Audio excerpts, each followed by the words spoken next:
২৮ ফেব্রুয়ারি থেকে মধ্যপ্রাচ্যে শুরু হওয়া ইরান যুদ্ধের কারণে বন্ধ রয়েছে হরমুজ প্রণালী। এর প্রভাব পড়েছে বাংলাদেশেও, ফলে বাংলাদেশের জ্বালানি তেলের বাজারে অস্থিরতা তৈরি হয়েছে। ভবিষ্যতে তেলের তীব্র সংকট তৈরি হতে পারে এমন গুজব ও আতঙ্কের রাজধানীর পেট্রোল পাম্পগুলোতে জ্বালানি সংগ্রহের হিড়িক পড়েছে।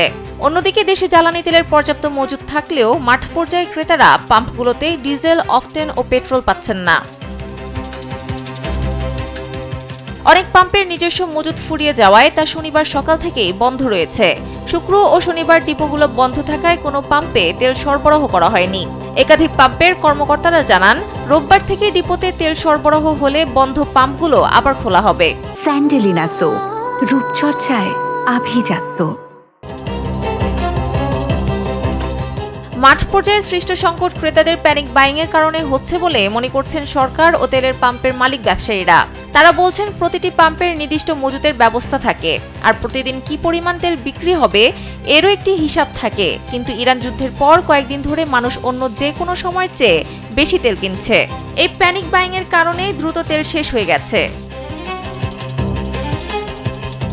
শুধু তাই নয়, আসন্ন দিনগুলোতে তেল সংকট প্রকট হতে পারে আশঙ্কায় রাজধানীর পেট্রোল পাম্পগুলোতে ভিড় জমাচ্ছেন যানবাহন চালকরা। এতে শনিবারও রাজধানীর পাম্পগুলোতে দেখা গেছে যানবাহনের দীর্ঘ সারি। একই অবস্থা ঢাকার বাইরে বিভিন্ন পেট্রোল পাম্পে। কোনো কোনো পাম্পে টানিয়ে দেওয়া হয়েছে অকটেন এবং পেট্রোল নেই লেখা নোটিশ। হঠাৎ এই ভিড় সামাল দিতে নাজেহাল পাম্প মালিকরা। তাদের মধ্যে একজন গণমাধ্যমকে জানান, তাদের ট্যাঙ্কে যে পরিমাণ তেল ছিল তা সাধারণ সময়ে 3 দিন চলত, কিন্তু মানুষ আতঙ্কিত হয়ে সবাই ফুল ট্যাঙ্ক করছে। কেউ কেউ অতিরিক্ত কন্টেইনারেও নিতে চাচ্ছে।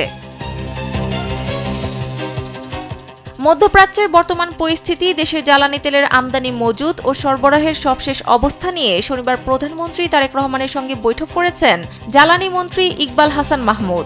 এ সময় জ্বালানি পণ্য আমদানি করতে মধ্যপ্রাচ্যের বিকল্প দেশ খোঁজার নির্দেশনা দেন প্রধানমন্ত্রী। দেশবাসীকে আশ্বস্ত করে তিনি বলেন, দেশে ডিজেল, পেট্রোল ও অকটেন সহ সব ধরনের জ্বালানি তেলের পর্যাপ্ত মজুদ রয়েছে, তাই সাধারণ মানুষের উদ্বিগ্ন হওয়ার কোনো কারণ নেই।